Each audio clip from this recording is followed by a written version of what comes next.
అందరికీ నమస్కారం. కొత్త కథలోకి స్వాగతం. ఈ కథ పేరు కూతుళ్ళ తండ్రి. రచన వసుంధర గారు. 2003లో ఆంధ్రప్రభలో ప్రచురింపబడింది. చదువుతున్నది దేవి. మీరు అదే నువ్వు సావిత్రివి కదూ? దక్షిణామూర్తి ఆ ప్రశ్న అడగడానికి ఆమెను చూసిన అరగంటకు కానీ తెగించలేకపోయాడు. రాజమండ్రి స్టేషన్లో రైలెక్కింది ఆవిడ.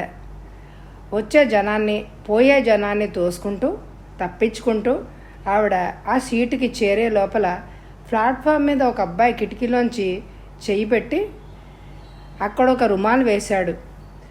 ఆవిడ రాగానే దక్షిణామూర్తి ఆ రుమాల్ని జరిపి మీరు అలా కూర్చోండి అన్నాడు. ఆవిడ కిటికీ పక్కనున్న సీట్లో కూర్చుంది. ఒక నిమిషం కూర్చున్నాక దక్షిణామూర్తి ఆవిడ ఒళ్ళో పెట్టుకున్న సూట్ కేస్ వైపు చూసి పైన పెడతా అన్నట్టు సౌజ్ఞ చేశాడు. ఆమె కళ్ళతోనే ఆమోదం తెలిపింది. ఇంతలోకి రుమాలు కుర్రాడొచ్చాడు. ఆ సీటు నాది అన్నాడు. దక్షిణామూర్తి కూర్చో అని సౌజ్ఞ చేశాడు. అతను కూడా కూర్చున్నాడు. కూర్చుని కూడా ఆ సీటు నాది అని కొంచెం తీవ్రంగానే అన్నాడు. దక్షిణామూర్తి నిదానంగా మాట్లాడాడు. అవునయ్యా, ఆ సీటు నీదే. కోసేసి పట్టుకుపోవడానికి రంపం లాంటిది ఏదైనా తెచ్చావు కాబోలు. ఇప్పుడే కోసేస్తావా? రైలు బెజవాడ వరకు వెళ్ళేదాకా ఆగలవా? ఆ అబ్బాయి నవ్వాడు. మీరు భలే తమాషాగా మాట్లాడతారండి అన్నాడు. ఆవిడ ముసిముసి నవ్వులు నవ్వుకుంటూ కిటికీ అవతల వైపుకి చూడడం మొదలుపెట్టింది. అక్కడి నుంచి మొదలు దొంగచూపులు. ఈ అరగంట అలాగే గడిచిపోయింది. ఆవిడ పొలాల వైపు చెట్ల వైపు చూస్తుందన్న మాటే కానీ ఒక కన్ను ఇటే ఉంచింది. తను దీక్షగా ఆవిడనే చూస్తున్నట్టు ఆవిడకి అర్థమైపోయింది. తనకి ఆవిడ్ని పలకరించాలనే ఉంది. ఆవిడకి ఉన్నట్టే ఉంది. 2 చేతులు కలిస్తే చప్పట్లు. కానీ ఒక్క నాలుకే చాలు మాట్లాడడానికి. ఈ అరగంట సేపటి నుంచి ఆ 2 నాలుకల్లో ఏ ఒక్కటి సిద్ధం కాలేదు. బాగున్నారా సార్? బాగున్నారా? కొత్త మర్యాదలు నేర్చావు. ఎదురు సీట్లో కంఫర్టబుల్గా కూర్చోబెట్టాను. అంతకంటే ఎక్కువ మర్యాద చేయడం చేత కాలేదు. మరి నీతో వాదించలేను. కానీ చెప్పు, బాగున్నావా? బెజవాడ దాకా వెళ్తున్నావులే. ఆ మాత్రం ఫ్లాష్ బ్యాక్ వినగలవులే. సావిత్రి నవ్వులో చిన్న వేళాకోళం ఉంది. ఆ రోజుల్లో అంటే 40 ఏళ్ల నాడు ఎప్పుడు ఇద్దరం కలుసుకున్నా నేనే ఎక్కువ మాట్లాడినేవాణ్ణి. బోర్ అనుకున్నాడు దక్షిణామూర్తి. ఎప్పుడు నేనేనా ఏమిటి మాట్లాడడం? అదేం కుదరదు. నీ ఫ్లాష్ బ్యాకే చెప్పు ముందర అని ఎదురుగుండా కూర్చున్న అబ్బాయి వైపు చూశాడు దక్షిణామూర్తి. అంటే మీకిద్దరికి ఇదివరకే పరిచయం ఉందా అండి అన్నాడు అతను. అదే కదా ఈ రైళ్లు ప్రయాణాల్లో చిత్రం అని ప్రగల్భంగా నవ్వాడు దక్షిణామూర్తి. రైలెక్కి సీట్లో సెటిల్ అయ్యేదాకా ఆజన్మ విరోధుల్లాగా ప్రవర్తిస్తూ ఉంటాం. కొంచెం సేపు అవగానే పరిచయాలు, మరికొంచెం సేపట్లో ఫ్లాష్ బ్యాకులు, ఇంకొంచెం సేపట్లో అడ్రస్లు, టెలిఫోన్ నంబర్లు రాసుకోవడాలు. ఆ తర్వాత పిల్లల పెళ్లి సంబంధాలు చూసుకున్న ఆశ్చర్యం లేదు. సావిత్రి ఆ అబ్బాయి వీపు మీద చిన్నగా దెబ్బలాంటిది వేసింది. ఇవాళ నువ్వు బలైపోతావు నాయనా, జాగ్రత్త. లేదు లేదు, నేనే బలవుతాను. చెప్పు నీ సంగతి అంతాను. నేను బెజవాడకే. ఎవరున్నారక్కడ? కూతురా కొడుకా? కూతురే. బెజవాడలో కాదు, ఉయ్యూరని. నాకెందుకు తెలియదు? కొన్నాళ్ళు అక్కడ సినిమా హాల్లో టికెట్లు అమ్మాను. ఆ హాల్కి పక్కనే మా అల్లుడిల్లు. వియపురాలుందా? అదే కదా బాధ. ఆవిడకి నా కూతుర్ని కాల్చుకు తినడమే వ్యాపకం. అందుకని ఆవిడగారు ఇంకో కొడుకు దగ్గరికి వెళ్ళిపోయి ఏర్పాట్లు చేసి నన్ను రమ్మంది మా అమ్మాయి. అంటే అక్కడ పెత్తనమంతా నీదేనన్నమాట. సావిత్రి మొహం మీద కండలన్నీ కదిలేటట్టుగా నవ్వింది. ఎక్కడన్నా పెత్తనం నాదే. ఉన్న 3 పిల్లల్లో అదే పెద్దవాడు రాజమండ్రిలో ఏదో కంపెనీలో పిఆర్ఓ, రెండోవాడు నంద్యాల్లో మరో కంపెనీలో అకౌంటెంట్, అల్లుడికి ఉయ్యూరులో వ్యవసాయం. గూడెం స్టేషన్ వస్తున్నట్టుంది. కాఫీవాడు వస్తే పిలువు. ఉన్నది ఉన్నట్టే చెప్పిన దాంట్లో ఆత్మవిశ్వాసంతో పాటు ఆపేక్షను కూడా కలిపి చెప్పింది. దక్షిణామూర్తి అనుకున్నది రైటే. 42 ఏళ్ల క్రిందట ఆనాటి సావిత్రిని పెళ్లి చేసుకున్న బాదరాయణరావు అప్పుడు తాలూకా ఆఫీసులో చిన్న గుమాస్తాగానే ఉండేవాడు. తర్వాత ఏదో పరీక్ష రాసి సెంట్రల్ గవర్నమెంట్లోకి మారాడు. అది రెవెన్యూ డిపార్ట్మెంటే, కానీ ఎంత తేడా. ఇక్కడ టేబుల్ కింద చేతులు పెట్టాలి, ఇంటికొచ్చి కలుసుకోమనాలి. అలా ఎన్నో తిప్పలు పడితేనో ఆ అంకెల తల్లి నట్టింట కాలు పెడుతుంది. ఇక్కడ అలా మలుపులు తిరిగే రోడ్లు లేవు. చాలాసార్లు కొళాయి తిప్పకుండానే నీళ్లు పడతాయి. 3 పిల్లలకి 3 ఇళ్ళు కట్టించి ఇచ్చాడు.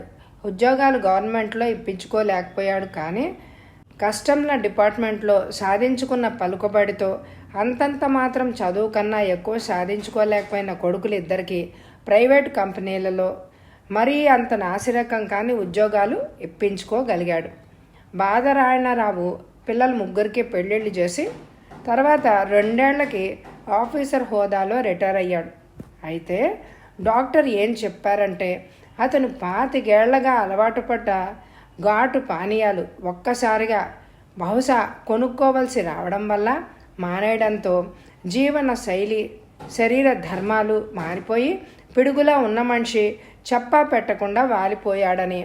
బాదరాయణరావు హఠాత్తుగా చనిపోయిన ఉదాంతం సావిత్రి అంత నిస్సంగత్వంతో ఎలా చెప్పగలిగింది అని దక్షిణామూర్తి విభ్రమం చెందాడు. రిటైర్ అయ్యారు. 8 నెలలు పెన్షన్ తీసుకున్నారు. మా పెద్దబ్బాయి సెంట్రల్ ఎక్స్చేంజ్ పని మీద హైదరాబాద్ వెళ్ళాడు. కోడలు వాళ్ళ అమ్మని చూసొస్తానని పిల్లాన్ని తీసుకుని అమలాపురం వెళ్ళింది. అసలు 6 నెలల నుంచి గుండెల్లో మంట నొప్పి అంటున్నారే కానీ హార్ట్అటాక్కి దారి తీస్తాయని డాక్టర్లు చెప్పలేదు. మేము కూడా అనుకోలేదు. ఎందుకైనా మంచిదని డాక్టర్ గారు ఇచ్చిన కొన్ని ఎమర్జెన్సీ మాత్రలు ఇంట్లో పెట్టుకున్నాం.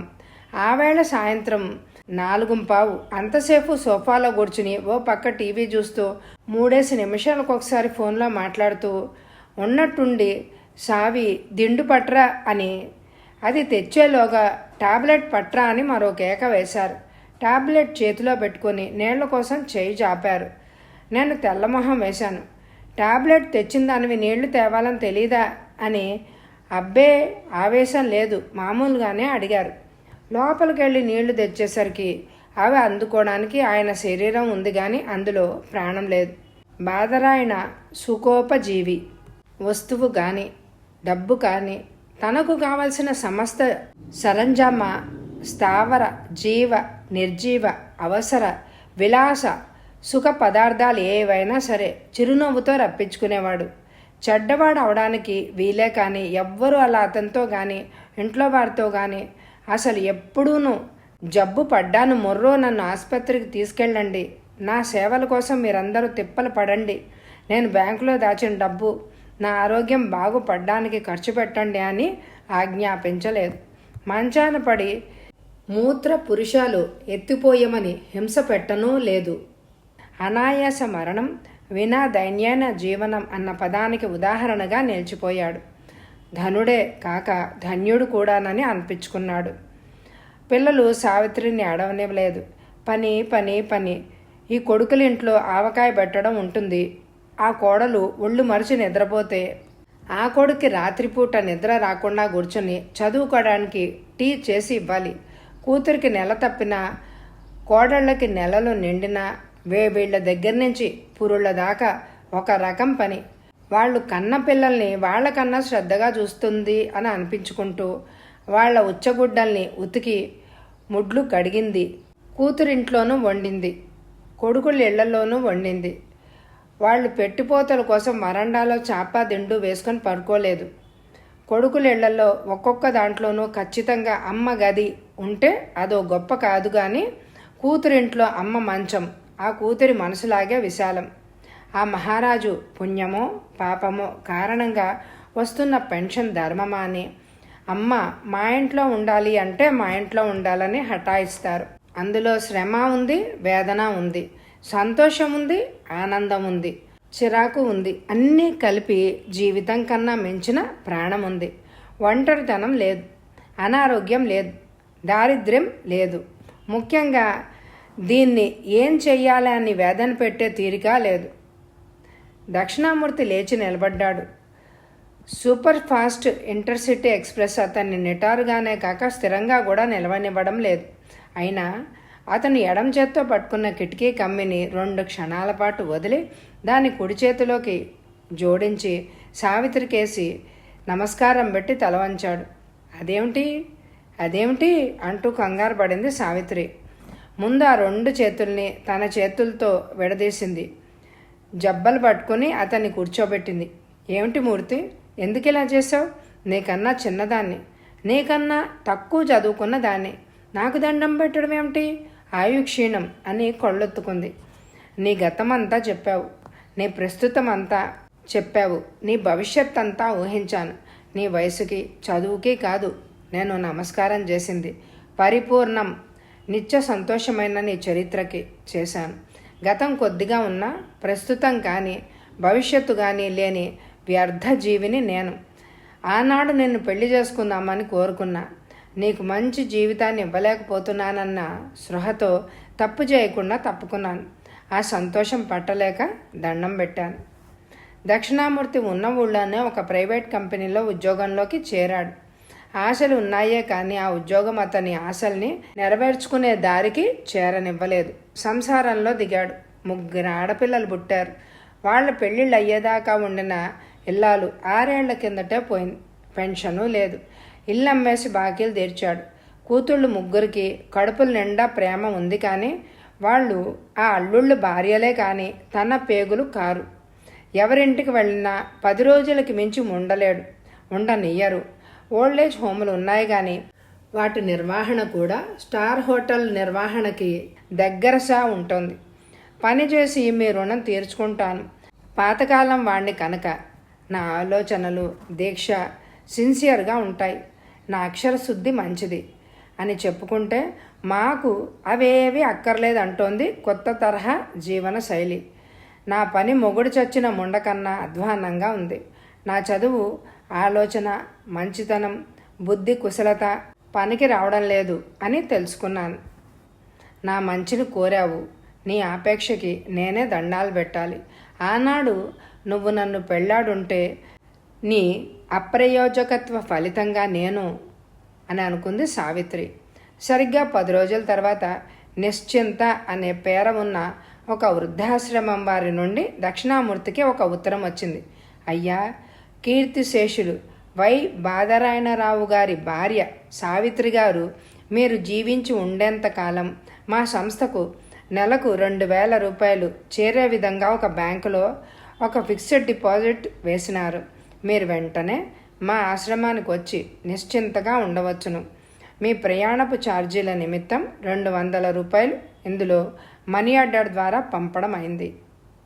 కథ సమాప్తం. ఈ కథ అందరికీ నచ్చితే తప్పకుండా లైక్ చేయండి.